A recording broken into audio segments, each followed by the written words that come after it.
So part of what we're going to be doing this afternoon is really kind of trying to give you a historical perspective on where social media has been and where it's going to go, and really want this to be as interactive as possible as we're going forward. What you see behind us is what's known as a tweet chat board. And those of you that are on Twitter are welcome to tweet away to your heart's content, assuming that we don't get feedback.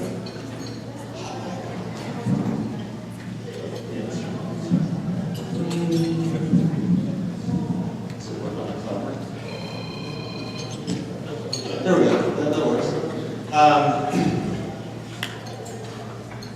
That will give us an opportunity to kind of go through a historical perspective of where we've been. And we'd really love this to be interactive, to get some ideas from you all about how you're using social media in your practice or in your school or in your own personal life. Because I think part of what we're finding is that technology is finding its way into our offices, even more so than the days when we had telephones and big beepers and paper charts. So we're moving into that new realm. And really kind of going to where the patients are, which is on social media. So to provide a little bit of historical perspective, how many of you in the room know who G. Gale Stevens is? Right. So G. Gale Stevens is a family medicine luminary. Someone who is often referred to in SDFM Journal. And back in the 1970s, G. Gale Stevens spoke about family medicine as counterculture, which I find very interesting in light of where we are right now in terms of our healthcare system. And having read that article, it inspired me to really kind of try to think about how best we can frame the struggle that each of us as family physicians and soon-to-be family physicians is facing with the current system, with the current way that the healthcare system is set up. Because clearly the volume-based care that we provide in this country is failing the health of Americans. It's failing physicians who take care of those patients, and it's failing communities. Because we're throwing a lot of money at it, but people aren't getting healthy. So how do we really change the vector? And one way of doing that is certainly talking about it with friends, writing about it, going to visit your legislator, which is some of the stuff that we had talked about earlier. But another modality for that is social media. So a couple of the modalities that are available for people's use are Facebook and Twitter. And then some other ones that have been used more recently, you know more about Google Plus than I do. Yeah. Yeah, I mean, people have heard of, Google Plus and LinkedIn, and, having all of these platforms is very overwhelming. And some of the questions that I get a lot, especially from docs, is, where do you start so you don't get overwhelmed? And we've talked about that too. How do we kind of introduce this to different audiences? Because all of you, a lot of it is Facebook is like breathing. You're on it, forever. And, when you talk to, attending docs, you're like, what is Facebook? What is all that about? But the thing that, like I was talking about this morning, is that, all of you out there have a story to tell. And what is that story? Does it have to do with advocacy? Does it have to do with patient education? Does it have to do with whatever you want to communicate with people? So I usually, what I do when I'm trying to deal with all this, all these different platforms, is I try to concentrate my time on maybe one or two of them, like Twitter and Facebook, and kind of leave everything else. I don't check them that much, as far as LinkedIn and Google Plus.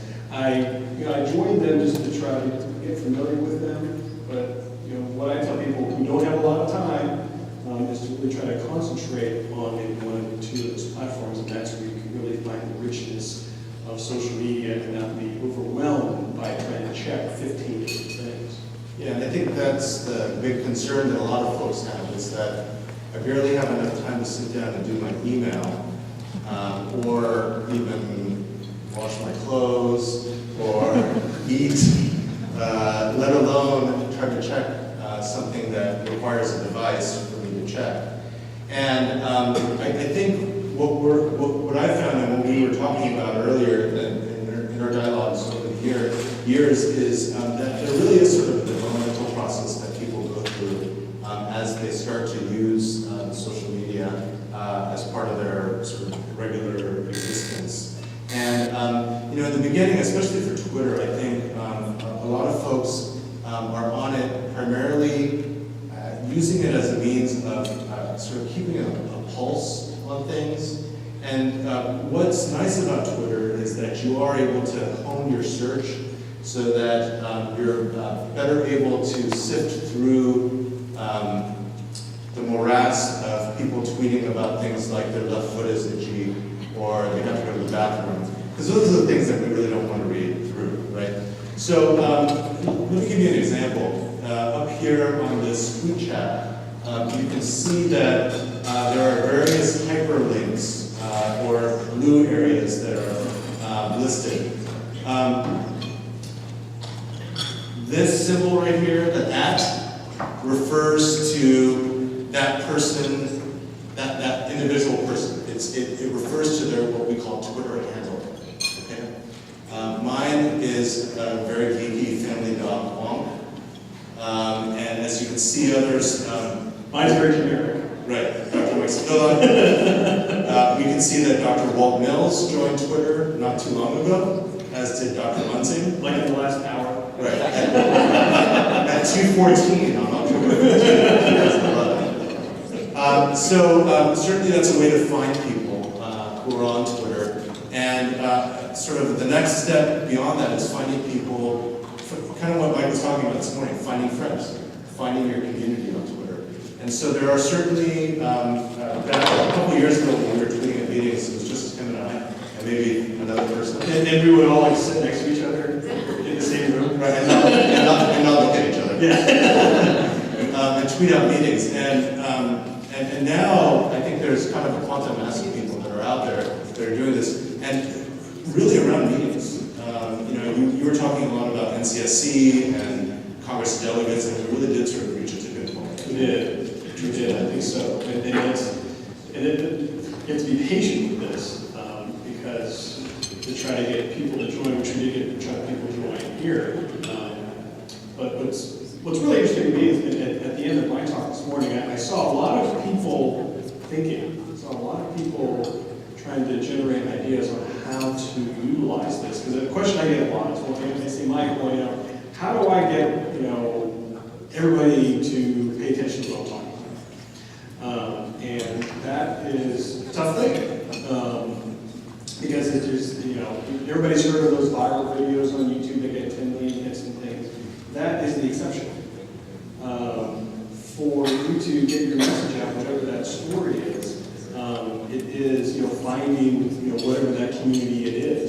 There's a very good home policy community. There are a lot of disease-based communities like diabetes and cancer, or women's health, or whatever is out there. So you have to kind of go out there and kind of connect with those people and reach out to that community. It's not like that you write a blog post and you get 1,000 hits in a day. It doesn't work like that.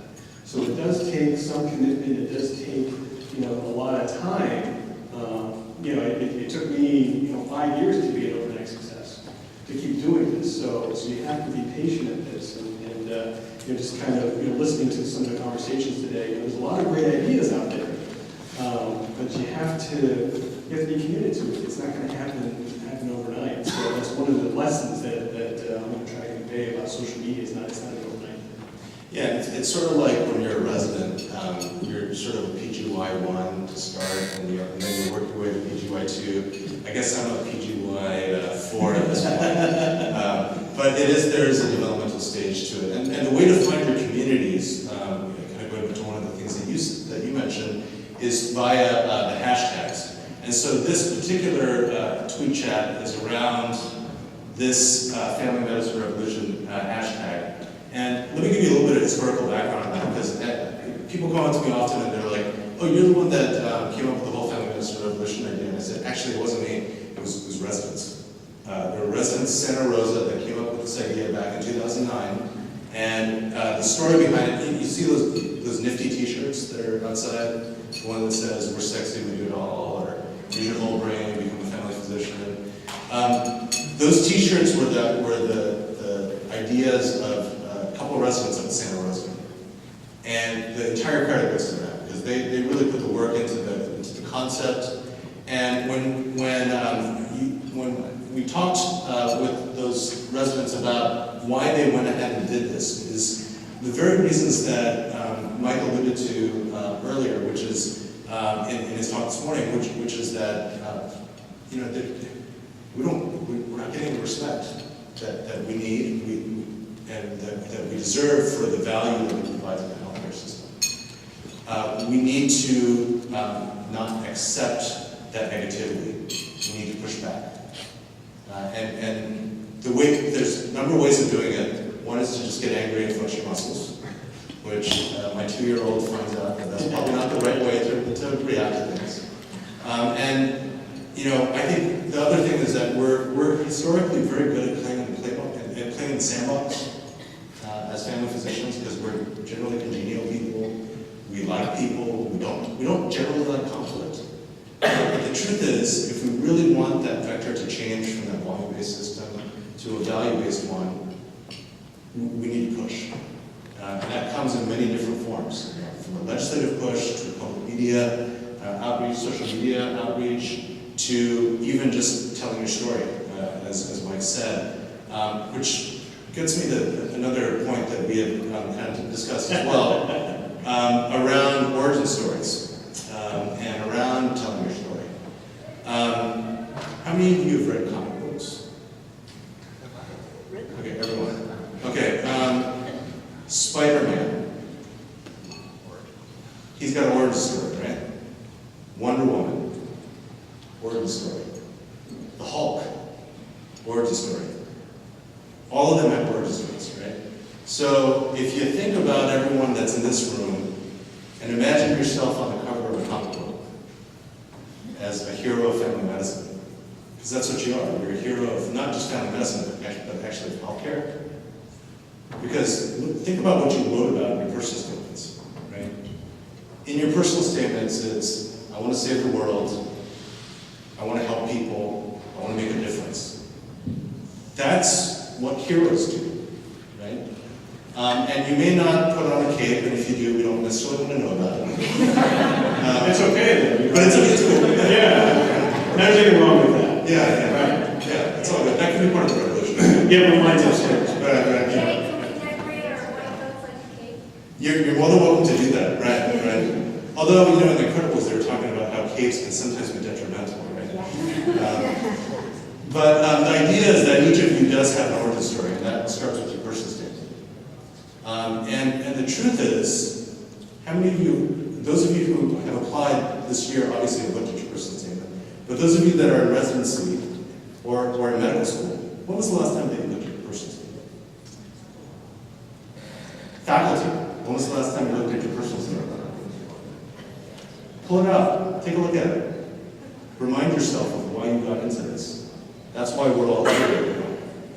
So, kind of taking that, taking that idea that you had of if each of the 100,000 members of the AAFP wrote a blog post, if each of us went out and posted our story online and spread that message out using things like Twitter or Facebook, people would notice that. You know, there's 200, or I don't know if there's 200 this year, but there's 200 registered. There's 200 registered folks here. There's 7,000 members of the CAFP. Even if we did it for 7,000 people, that would get some notice. Or even, you know, sharing the story of your patients. You know, I talked this morning about, don't, talk about patients, but, if you do have their permission, can you think how powerful it is? Can you think how powerful that is to share that story with your community? Can you think how powerful that is to share that with legislators? And saying, hey, this person, is a victim of a broken healthcare system. I'm trying to take care of this patient, but it's real difficult for me. And as a legislator, I want to work with you how we can try to make that better. Right, and I think from a change standpoint, a lot of what we do when we go to Sacramento, or at least the concept that a lot of doctors have, is that you go to your legislator and you give them a list of statistics. And you say, well, 45% of people, blah, blah, blah, blah, blah. The truth is, they just like we do when we see lecturers with lots of statistics, their eyes glaze over. They stop listening to you. And that's where the storytelling is actually very, very important. And part of our narrative as a specialty, part of our narrative as a group of people believing in the same ideals, believing in the same norms of how we should take care of patients.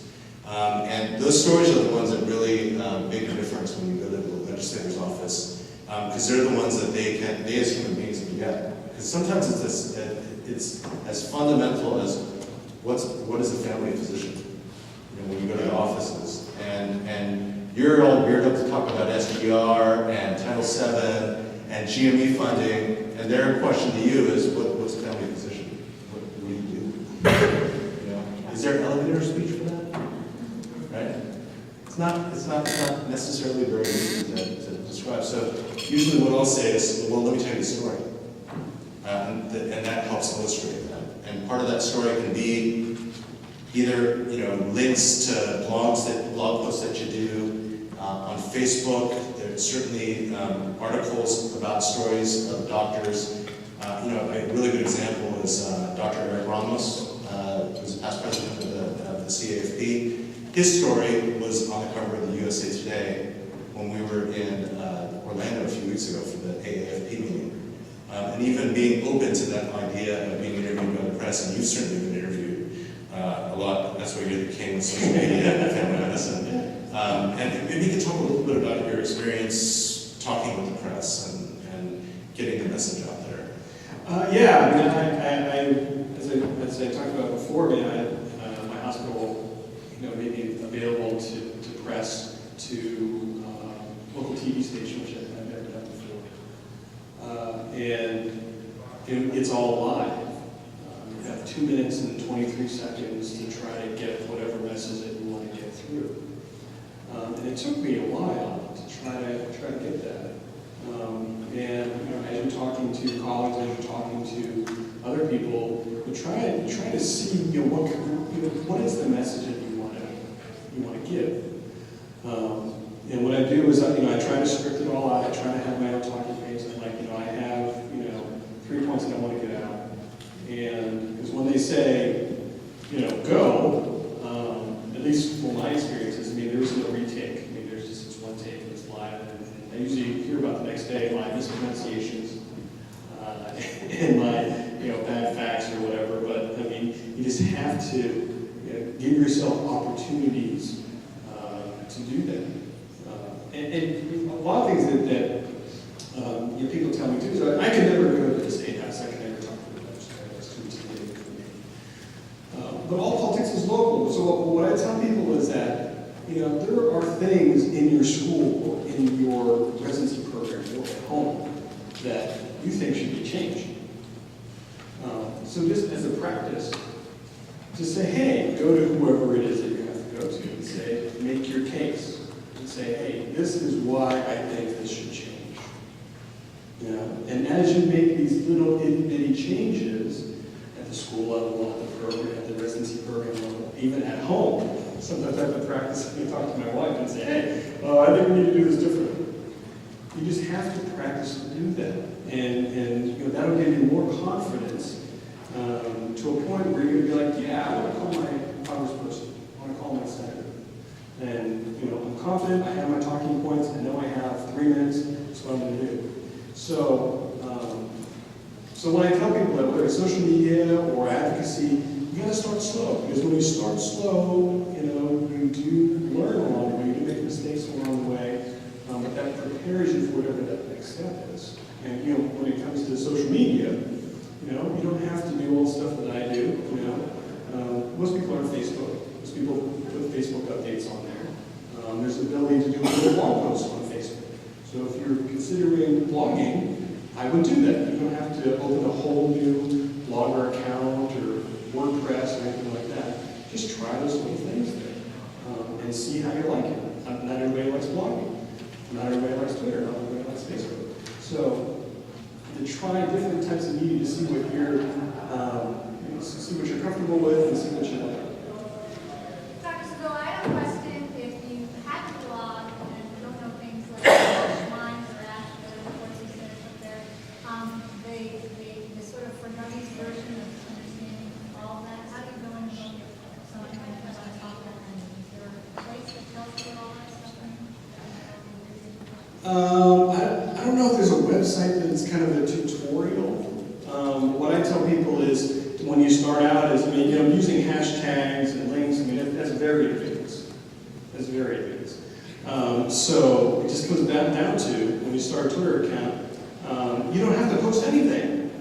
And we were talking about that before. You can just listen. You can listen to people. You can just follow people and say, hey, what are people talking about? And if you want to post something, you post a story, but it's only in 140 characters. You say, hey, this is what happened to me today, or this is what I think about this issue. And that's how you start out. Now, getting into the hashtags and app replies and all that kind of stuff. I don't know if you're aware of any kind of tutorial website at all. Probably if you Google how to Twitter, you find the regular websites. Probably. Yeah, that'll get you. And I think, part of it is getting our story out there.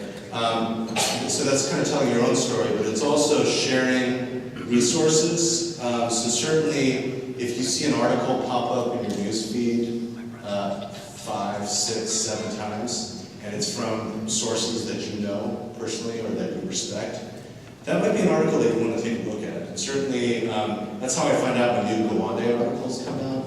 To Gawande is that he'll post it on his Twitter account, and then other people will repost it, and then I'll know that it's out there, and it's out actually to be read prior to print. So, like I read his October 3rd entry on September 29th, because that's when it was out in the public's eye. So certainly reading those types of sort of more traditional media is available. New Yorkers, historically was in print. But then you've also got blogs like the Karen Kosk blog, the Family Medicine Revolution blog, the blog that you would talk, the Future Family Medicine blog. These are sort of new media where they're actually physicians putting sort of their thoughts onto paper, if you will, for public consumption. And certainly that ability to be able to post and to be able to have reach, because I think that's sort of how we measure, Twitter success or social media success. There are websites that actually measure your reach in terms of how many followers you have, how likely you are to achieve amplification with your message, meaning how likely is it that someone's going to retweet what you do,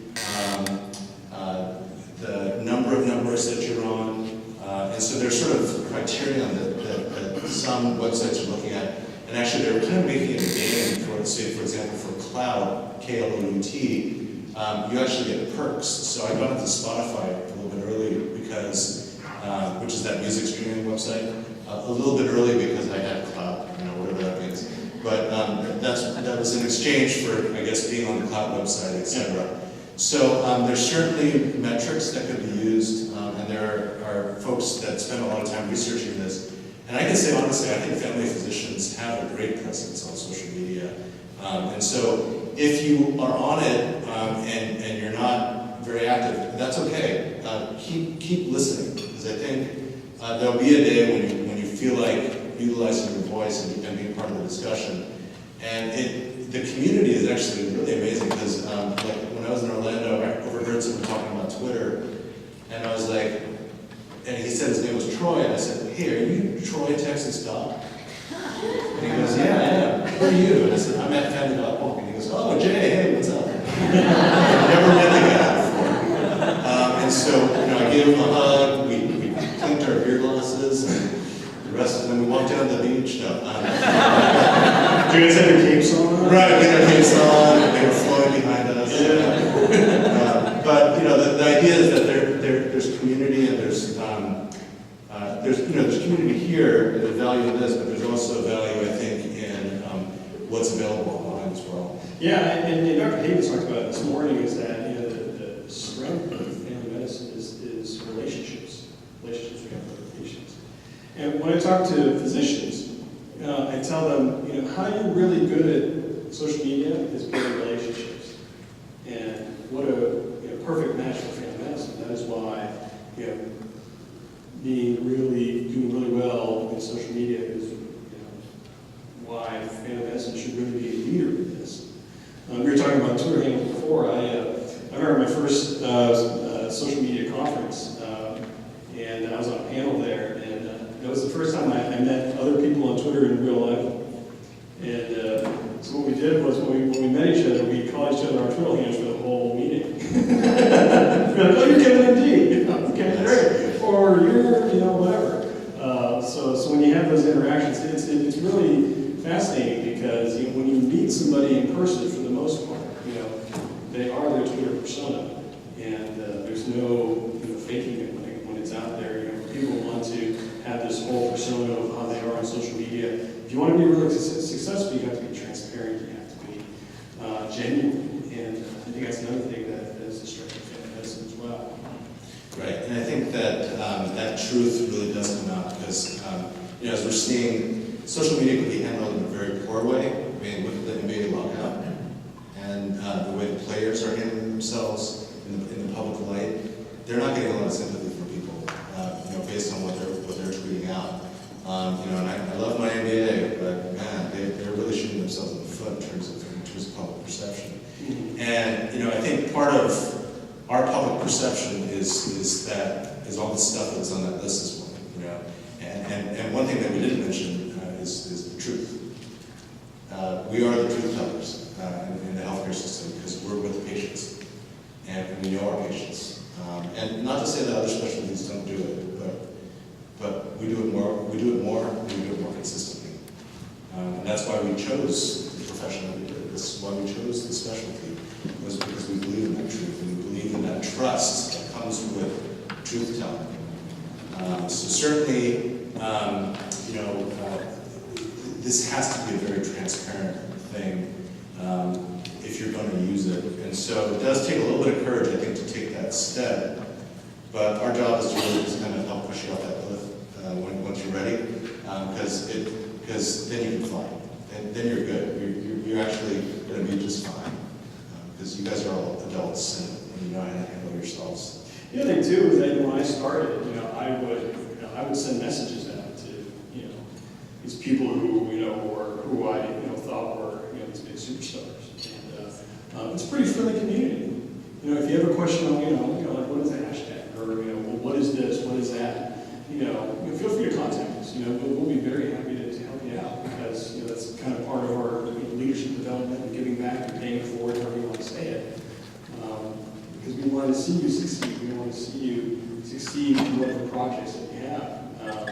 Because there was a lot of ideas around here this morning about different ways to get the message out, different ways to tell your story. Are they making fun of us up here? It's all good stuff. It's all good stuff. Okay. And it takes. You're getting bounce. We were hoping that maybe opening up a little bit, and because we've got a lot of social media questions this morning through the day, and I know there are probably some more out there, especially people who are hesitant or have questions, specific to Twitter, Facebook, YouTube, LinkedIn, cloud, all that kind of stuff, because it can be pretty overwhelming sometimes. Just to get a sense of who we have out in the audience, how many folks out there have a Facebook account? Wow. Almost everyone. How many people have a Twitter account? How many people tweet on Twitter? Okay.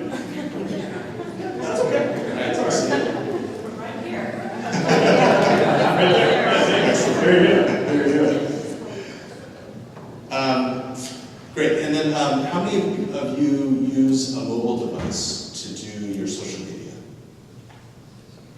And how many people are using it on PC or Mac that's tagged to left? Okay, great. So, I think we get a sense here that, a lot of you are on social media. Facebook seems to be the predominant modality for that. Right. There's a handful of you that do Twitter, and there's a few more of you than there were this morning, actually. Yeah. We were signing people up for lunch. Well, let me ask you guys this. Have you guys seen really social media done real well for like a campaign or something like that? Maybe not related to medicine, but other type of things in different industries. Maybe like YouTube or that's something that's curious to me. I like seeing what other industries are doing with social media. Because there's probably some stuff we can steal.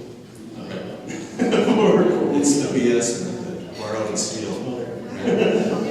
The California Teachers Association did a really great social media campaign around the last budget with the teachers all over the state, on the same website, using the same Facebook, tweeting as they were all making different trips to Sacramento.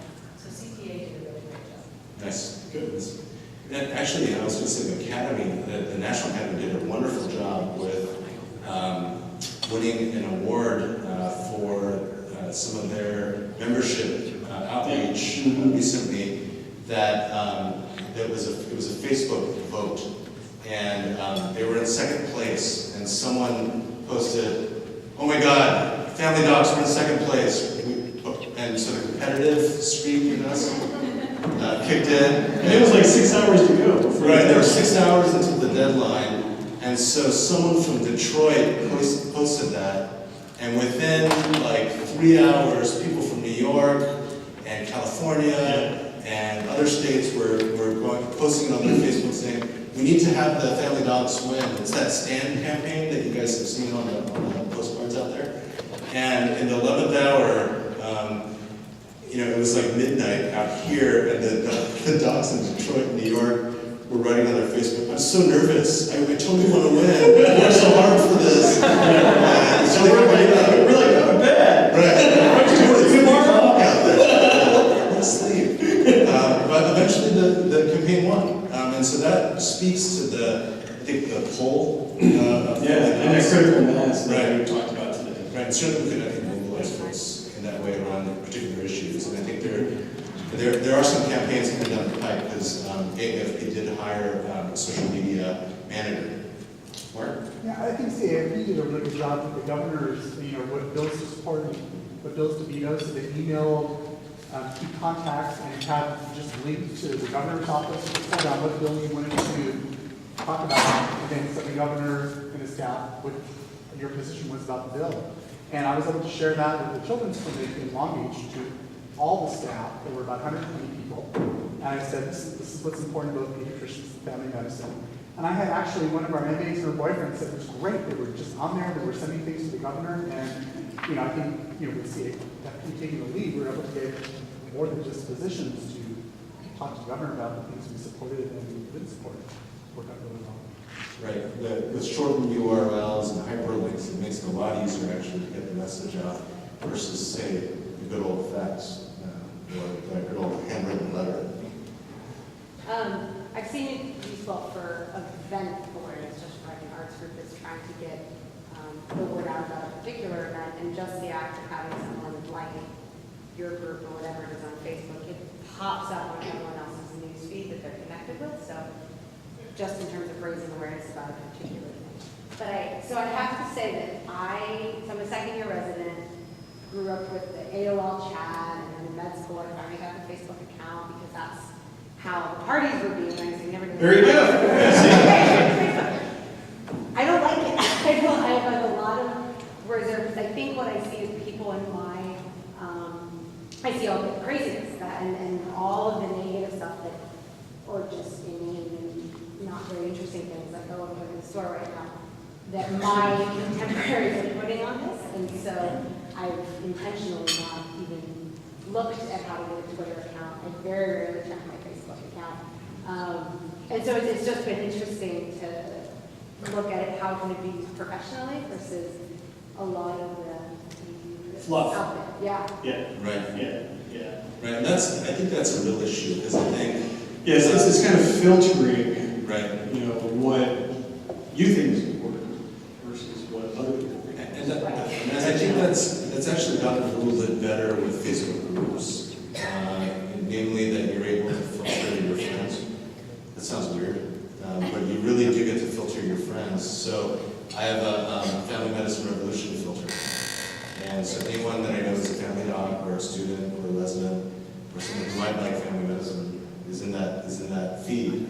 And when I don't want fluff or I'm tired of hearing about someone's right foot itching, then I'll go to that feed and it'll be pure truth coming through. Let me come over here and we'll come back to it. And a couple things. Once it responds to that is you can unsubscribe from those people and you can hide them and you can avoid them. I have one aunt who I will never look at her Facebook posts again because it made me so upset that I can't even stand it. Yeah, I've blocked all of Farmville and Games and So you can block a lot of the fluff that you don't want to see and filter. And then back to who I think has done things really well professionally, ACOG has a really great Facebook page. And I mean, that's the first place I found out about the breast cancer screening recommendations, and I'm checking my Facebook page. why is it good to you? Why do you think it's valuable?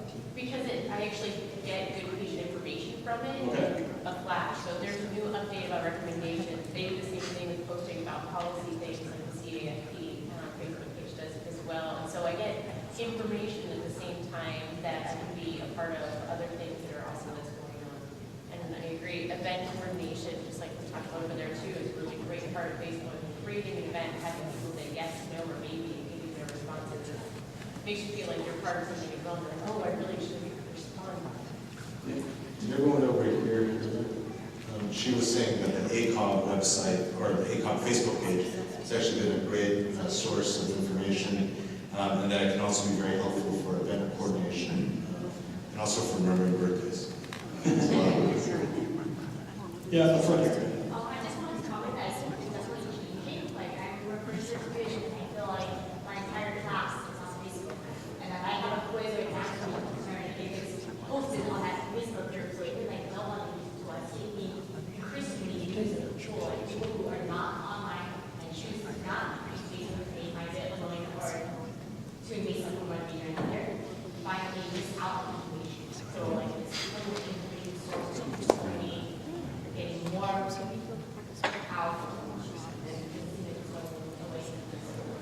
And I think there's some schools that, like I know, it was the intern class got iPads. And so schools have certainly embraced this idea. And it was really interesting for me because I went back to school after residency. Oh, yes. Okay. I didn't go to UCI, so I guess I'm just going to. Well, the thing is too is that my wife is a principal of a kindergarten and a preschool in where she works, and all the kindergarten students they got funding for iPads. So your kindergarten students have iPads. I'm sorry, but yeah, that's the pipeline. That's where it's going. I mean, and this technology is you know, like I said before, it's going to be all these touch things. It's going to be like reading to them. Right. Yeah. One of the ways I used Facebook was with a patient dilemma once. I had a patient who had was uninsured, who was able to get a free mammogram, and there was something suspicious, but then she couldn't get follow-up for it. And I had no idea, what am I going to do with this woman who needs a biopsy, but is uninsured? I posted the dilemma on Facebook to all my friends on Facebook, and it was really interesting to get ideas from health professionals, from someone I went to high school with who has nothing to do with the health profession, from someone who's anti-cancer once who goes to my temple. And I actually generated about 12, 15 responses, and I actually gave me some really good stuff to actually get my patient the care she needs. And so it was a really good way to use Facebook. And I did not get her permission to put that on Facebook, and I'm not worried. Yeah, another point I want to bring up that I just thought about was going back to media, you know, being television and all that kind of stuff. People ask me, like, how do you look so good on TV? And what I tell people is that, from my experience, I've really seen that social media prepared me for traditional media. And what does that mean? Before I went on TV, I had my live internet radio show for like a year and a half. And during that time, I really learned some skills. You learn how to talk in a 30-second soundbite.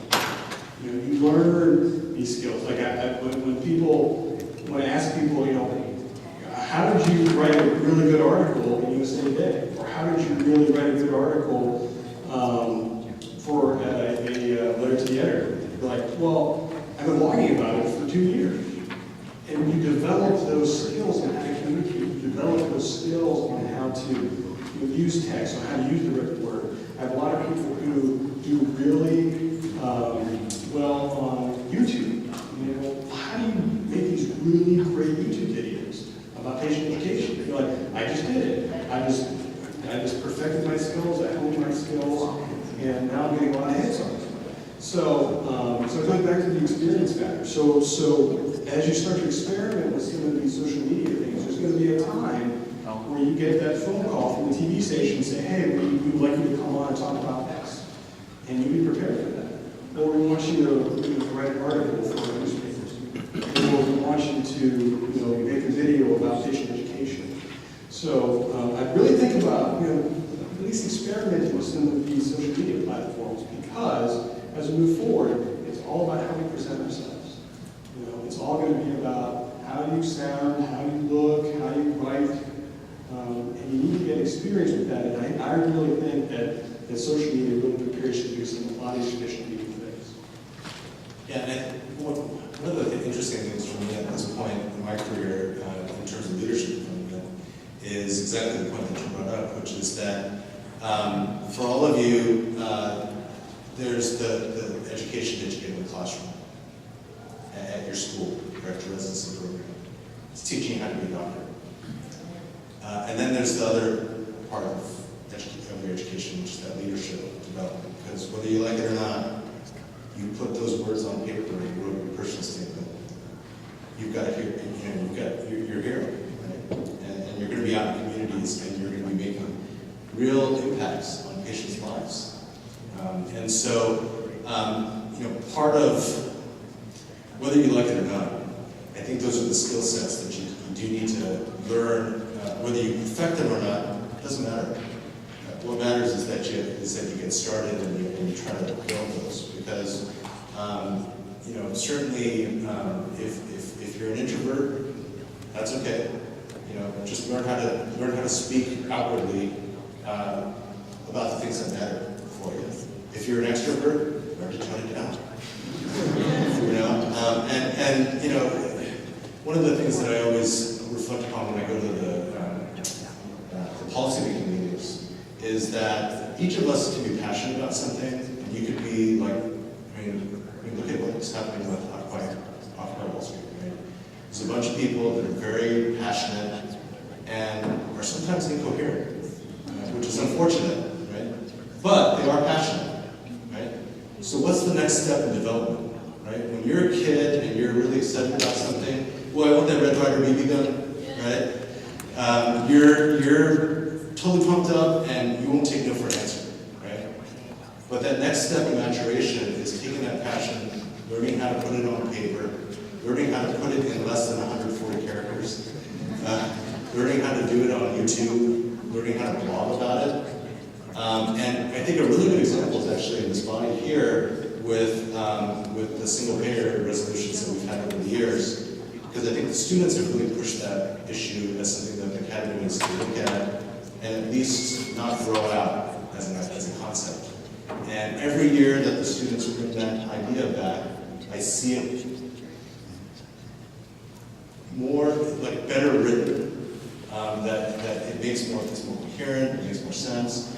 I think that's, to some degree, forced us to really look at that as, and develop policy around that. And so the students really do, you all and residents really push us to do our job better on the leadership level. And that starts somewhere, and that starts with you guys just trying this on, even if it makes you feel a little bit uncomfortable. Get involved. As we start to close up, I want to issue another challenge to all of you. Because everybody in this room has an opportunity that we never had, in that when we would go to advocacy meetings, when we would go to leadership meetings, we would be all revved up, we'd be all excited, and we get home and it all falls apart. Social media has the opportunity for all of you to continue the dialogue, to continue the discussion, to bring this energy home with you, to conduct the change that you want to conduct. Whether it's Twitter, whether it's Facebook, because we talked about this morning, everybody's in their little silos, whether it's geographic or whatever. And we've seen it, we've experienced it so many times, and we've been thinking about how can we carry that home with us to light the fire of our colleagues at home who couldn't be here where they want to be here. And we really think that social media is that solution for all of you. And I hope as you go through this weekend is that you get to network with people that you've never met before, people with different programs, different part of the state, because it does start with the grassroots right here. Everybody's really excited about what we talked about or what's been going on. But what I really hope, and what I really hope happens, in the next few months as I'm at home in Ohio, is that, I see some of these projects come true. And say, hey, we got this idea at this meeting, and we follow through with it, and this is the change we made. And that's what I hope really happens. And social media is that opportunity to keep this group connected. Because change is tough. Change is tough, change is frustrating, and it's this opportunity to keep each other energized when we go home, because nobody likes change. Everybody likes to say, we've always been doing this forever, and we don't want to change. And you're all going to need each other to help keep that momentum going. Right, and to sort of help create the healthcare system that you guys envisioned. Because a lot of us who've gone into medicine and are now living the dream, in terms of being the doctor and taking care of the patients and whatnot, there are definitely frustrations in the system. We know it's not perfect. But with all of our collective efforts, we can certainly make those changes. And those can happen on the legislative level, but it can even happen on the local level. As easy as one of our hospital administrators coming to us about 3 or 4 years ago and saying, what's this patient-centered medical home thing, and how do we kind of look at that on the system level? So certainly, keeping that energy going as we move forward. It's sort of like exercise. If you do about 5 minutes a day to start, then it gets kind of easy. Then you can move it up to 15. Then hopefully you won't make it 15 hours in a day. If you do, let us know. We'll send a Twitter intervention team for you guys. But are there any last minute questions or concerns? We'll be happy to stick around and answer questions. But thank you so much for your attention. I wanted to thank Mike for coming all the way out from Ohio to join us. So thank you, Mike.